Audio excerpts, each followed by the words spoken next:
ए बकलवा, सीधा देख, गुलाबी शर्ट, टोपी पहना है, अपना नहीं देखा है शकल, सीधे देखो इधर, चल जाओगे बाहर। बकलोल कहीं के चौराहा पे है गांव में के, समझा रहे हैं, अभी बकलोलवा को समझ में नहीं आ रहा है। तुम गड़बड़ी की हो तो सुधारेंगे हम। कैसे घुस गया सब यहाँ पे? बॉर्डर खुला था, परमिशन थी, वरना सेना को कौन सी मार देंगे सब। वहां पे हाथी चला, डायनासोर मार के गिरा दे सब। रोहिंग्या क्या चीज होते हैं सब यहाँ पे, अजीब वाले। तो 17 में हमारे यहाँ घुस गए सब, हम लोगों ने परमिशन दे दिया, राजनीति का मामला, राजनीतिक मामला फंस गया यहाँ पे। अब हमारे यहाँ मीडिया समझते हैं ना, किसी की अगर मृत्यु होगी ना, एक आदमी किसी दूसरे को मार देगा, तो हमारे मीडिया ऐसे नहीं चलाएगा कि एक व्यक्ति ने दूसरे को मारा, इस धर्म का व्यक्ति उस धर्म के व्यक्ति को मार दिया। यहाँ पर शर्म नहीं लगता ये सब। हालांकि लोग भी अब समझदार हो गए, उब चुके हैं सब चीजों से। आप धर्म धर्म धर्म ढेर नहीं चलने वाला, अब लोग उब गए, क्या यार हटाओ यहाँ पे, एक के चीज टॉपिक चेंज करो। ये कोई बात है भाई, कोई किसी को मारा। अच्छा, मीडिया में भी देखिएगा, एक भारत की मीडिया जो है ना, कभी इंसाफ के लिए नहीं बोली, अपना चैनल चलाने के लिए बोली। यानी अब सुशांत सिंह राजपूत को कौन पूछने वाला है? लेकिन उस समय बहुत चल रहा था, मां सुशांत सिंह राजपूत, ये टीआरपी वो टीआरपी। आज कोई घरे जाके नहीं पूछने वाला उनको, क्या हो गया न्याय वहां पे। यही सब चीज होता है इंडिया में। आगे बढ़िए तो बामियान समझ में आ गया कि नहीं आ गया? अफगानिस्तान कंप्लीट पहाड़ है। अफगानिस्तान क्या है? कंप्लीट पहाड़। यहां पर सोवियत संघ जो था, रूस, यहां पर क्या था, रूस चाहता था अफगानिस्तान रूस के फेवर में आ जाए, और अमेरिका चाहता था मेरे फेवर में। इसी चक्कर में अफगानिस्तान रूस के फेवर में चला गया। अफगानिस्तान किस फेवर में चला गया? रूस के फेवर में चला गया। अमेरिका क्या किया कि रूस को कैसे भगाया जाए, क्योंकि शीत युद्ध चल रही थी। शीत युद्ध में अमेरिका चाह रहा था लोग उसके साथ हैं, और रूस चाह रहा था कि रूस के फेवर में है। तो अफगानिस्तान किसके फेवर में चला गया? रूस के फेवर में। अब अमेरिका को यह बात अच्छी नहीं लगी। अमेरिका ने क्या किया, रूस को भगाने के लिए वहां के स्टूडेंट्स को उठाया और उन स्टूडेंट्स को हथियार दिया और कहा, देखो रूस तुम्हारे कल्चर को बर्बाद कर रहा है, इस्लामिक कल्चर होना चाहिए, बुर्का पहनना चाहिए, मदरसा में जाना चाहिए, ये क्या कर रहा है, इसको मारो। अब स्टूडेंट छोटे छोटे थे, उन सबको दे दिया हथियार। स्टूडेंट्स को वहां के तालिब कहा जाता है। तालिब मतलब होता है स्टूडेंट, समझा गया कि नहीं? तालिब मतलब क्या होता है? स्टूडेंट। और उसी से बना स्टूडेंट से तालिबान। तो इन तालिबान को स्टार्ट किसने किया? अमेरिका ने। हथियार किसने दिया? अमेरिका ने। और कहा मारो किसको? रूस को। 1979 से 1989 तक ये सब मार के धज्जी उड़ा दिया सब रूस का। ये तालिबान वाले किसका धज्जी उड़ा दिया सब? 10 साल मारा सब किसको? रूस को। और रूस भाग गया। 1989 में रूस भाग गया और वहां किसका हो गया कब्जा? तालिबान का। तालिबान वहां कब्जा किया 12 साल तक। 2011 में एक घटना हुआ अमेरिका, 2001 में 9/11 का हमला हो गया अमेरिका में, और ओसामा बिन लादेन अमेरिका को उड़ा दिया, उसका 2 बिल्डिंगें उड़ा दिया, वर्ल्ड ट्रेड सेंटर पेंटागन में ले जाकर लड़ा दिया। ये सब अमेरिका बौखला गया। पता चला कि उसको शरण दिया है तालिबान वाला। अमेरिका आके लड़ गया, कहा कि हम तुमको भी मारेंगे। तालिबान कहा आ जाओ, अब ये रूस को निपटाए हैं, आ जाओ हवेली पे। अमेरिका चल गए हवेली पे कब? 2001 में। अब पिटा के निकले 2021 में। 10 साल पिटाया रूस, 20 साल पिटाया अमेरिका। इसलिए इसे ग्रेवयार्ड ऑफ द एम्पायर कहा जाता है। क्या कहा जाता है? Graveyard of the empire. कितने बड़े शक्तिशाली है आइए अफगानिस्तान में। आप भारत का अफगानिस्तान से संबंध बहुत ही बेहतरीन है। हम लोग उसके हर विकट परिस्थिति में साथ खड़े रहते हैं, समझा गया? इवन की जब भी देखेंगे लोग, तालिबान कब्जा भी कर लिया था तो वहां हॉस्पिटल्स में दवाइयों की कमी हो गई थी। आज भी भारत से ही दवाइयां जाती हैं। अफगानिस्तान का सबसे बड़ा हॉस्पिटल बच्चों के लिए जो है Indira Gandhi super specialist hospital, Indira Gandhi super. छोटका बच्चों में ज्यादा इलाज का जरूरत पड़ता है, तनियों कुछ झेल नहीं पाता है, सब सीधे नहीं पड़ जाता है, सब तनी मनी होगबे करता है सब, उसमें फेफड़ा उपड़ा अच्छा से काम हो नहीं करता है वहां पे। अब उसका बहुत जरूरत है वहां अफगानिस्तान में। ग्रेवयार्ड ऑफ द एम्पायर किसे कहा जाता है? सोचिए, मार के भगा दिया सब उसको। और रूस जिस दिन, अमेरिका जिस दिन जा रहे थे ना, उस दिन भी 6 जवान को मार दिया सब, उस दिन भी मारा सब जाते जाते। और नॉर्मल आदमी हम लोग क्या कहते हैं, अरे जाइए राय छोड़ दो, कहीं डिस्टर्ब करो, कहीं रुक गया तब कहा रहते नहीं, मार दिया सब उसको भी। अजीब डिजाइन का है सब तालिबान वाला सब, इन सब का। अच्छा, इसके नेता सब बहुत यंग होते हैं।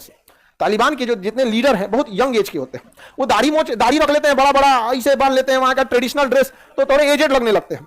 नहीं तो होते बड़े यंग हैं, 30 साल 35 साल 40 साल ऐसे होते हैं। हमारे यहाँ बाकी वर्ल्ड लीडर में 60 65 75 देखिए ना, यहाँ पे एकदम बूढ़ा बूढ़ा मिलेगा सब यहाँ पे। और वो सब क्या होता है, काफी यंग होता है सब। अब मुड़े उन का गर्म रहता है। आगे बढ़े। अफगानिस्तान वाला किस दिमाग का है समझिए। जब भाग गया था यहाँ से अमेरिका ना, तो उसका एक हेलीकॉप्टर लेके उड़ गया तालिबान वाला। उड़ने के बाद पूछ रहा उतरता कैसे?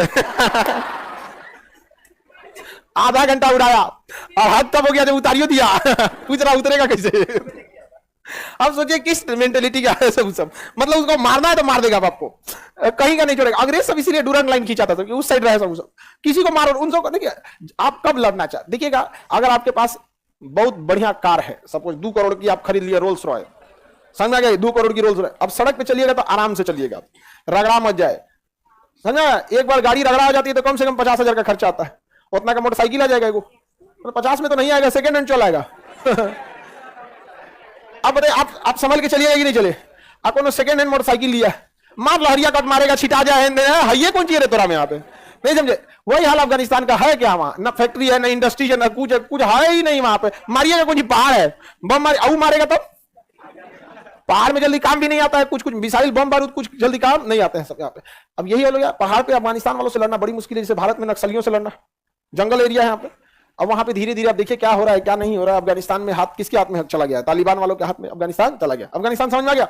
फिजिकल नक्शा में देखिए आप अफगानिस्तान को, पूरा पहाड़ दिखेगा आपको, अफगानिस्तान को फिजिकल नक्शा में देखिए कंप्लीट पहाड़ दिखेगा, पहाड़ के अलावा आपको कुछ भी नहीं मिलेगा, पूरा अफगानिस्तान क्या है, पहाड़। जैसे देश का कोई संविधान होता है ना, हर देश का अपना संविधान है कि हमें क्या नहीं करना है, हर देश का मूल ढांचा है, उसी तरह अपने जीवन का कुछ संविधान बनाइए कि कुछ भी हो जाए ये नहीं करना है, कुछ भी हो जाए नहीं करना है। और आप जिस एज में हैं, ये एज अब से 3 साल बहुत खतरनाक है। इसी एज में आपको नशा लगेगा, आपका मित्र आपको खैनी खिलाएगा, समझ आ गया कि नहीं आएगा। अच्छा ये नशेड़ी वगैरह जितने होते हैं ना, सिगरेट वगैरह वाले, ये आपसे बहुत ज्यादा काम नहीं कर पाएंगे, उनको लगेगा कि खैनी खा लेते हैं काम कर पाएंगे, खैनी नहीं खा पाएगा, वो टेंशन में रहेगा यहाँ पे। और वो खैनी खाने का जहां तक कहिए ठुक पूरा की चाइन ले रहता है यहाँ पे, अब कहीं जहां जो अरे दुकान ऊपरा लेके चल जाता है, हाँ तो ऊपरा ले जाकर रख देता है तो खैनी उनी वाले सबको। अच्छा हम क्लास में तो किसी का च्युइंगम देख लेते हैं तो हम व्यवस्था कर देते हैं उनको, समझ आ गया कि नहीं। कोई लड़का च्युइंगम जल्दी नहीं खाता, किसी को दिखाने के लिए खाता है, लड़की उड़की रहेगी समझना, उसको लगेगा कि ये बहुत अच्छा काम कर रहा है, उसको सिलेबस से नहीं पता है, बताओ। लड़की को ऐसा करो, सीधा साधा उसको लड़का पसंद है, एकदम चुपचाप सीधा साधा काम करे, क्योंकि उसको चाहिए कि भोदा है ठीक है, भोदे चले चाहिए ही नहीं जान जाएगा, एक डांट के रखना आसान रहेगा, मुट्ठी में रहेगा। अब तू ले मोटरसाइकिल लेके घनाक से निकलेगा, बगल में दूर ससुरा हमरा बैठाएगा तू लाटिए देगा, बस ये ठीक ना है, पहले ही तुम लोग डरा देता है। ये सब के लिए कुछ इस सब चक्कर में नहीं पड़ी, ये एज बहुत खराब है।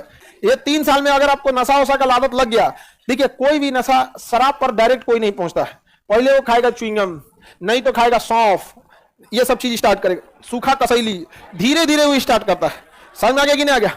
और आप इस चीज का गौर कीजिएगा, हर गांव में ना, हर मोहल्ले में कुछ लड़का होगा जो इसका आदत लगवाएगा, और गांव का कोनो ना कोनो ऐसा कोना होगा जहां कहीं बहुत कम लोग जाते हैं, वहीं बैठ के सिगरेट धुकाएगा, वहीं खैनी बनाएगा, वहां पे कोई ना कोई जगह, उस समझिए ईपी सेंटर है गांव का। आज आपको अपने पैसा से खिलाएगा, कल आपकी मजबूरी हो जाएगी। शुरुआत में आप शौक से खाते हैं, उसके बाद धीरे धीरे आप उसको पार्टी वगैरह में काम करने लगे, अरे चलो शराब पी लेते हैं, आज पार्टी है, किसी का बर्थडे है, ये कर लेते हैं। फिर उसके बाद आप उसके लिए हैबिचुअल हो जाते हैं। जब आप हैबिचुअल हो जाते हैं, फिर आप उसका डोज बढ़ाते हैं, आप उसके आदि के बाद अब उसके लत लग जाती है, अब आप एडिक्टेड हो जाते हैं। और जब एडिक्टेड हो जाते हैं तो उसके बाद आप उस पर डिपेंडेंट हो जाते हैं। और लोगों को लगता है नशा एक छोटा सा चीज है, आप स्टेप बाय स्टेप हो जाते हैं। जिस दिन डिपेंडेंट हो जाएंगे उस दिन मरने लगेंगे, नहीं मिलेगा तो पगला जाइएगा आप। ये सब चीजों से बचिएगा। हम लोग तब उस एज को पार कर गए। अब इस एज में आदमी मना कर दिया नहीं तो नहीं, लेकिन जब हम आप लोग के एज के थे तो बहुत सारे दोस्त सब जिनको शराब पीने की आदत लगी थी, भाई दोस्ती के लिए नहीं पी सकते हो, हम कहे बिल्कुल, लेकिन तुम दोस्ती के लिए छोड़ दो, दोस्ती निभाने का जिम्मेदारी हम ही लिए हैं। ये कौन सा बात होता है। आज के डेट में भी ना बहुत सारे लोग कहते हैं कि चलो कोई पार्टी हो जाए, हम कहे चलो, दो पुराने दोस्त मिलते हैं, लोग तुम्हें जो खाना है खाना पीना ऑर्डर कर लो, हम उसका पैसा दे देंगे, लेकिन अगर तुमको गुटखा खाना होगा, शराब ऑर्डर करना होगा, अपने पैसा से करो, हम नहीं देने वाले हैं वहां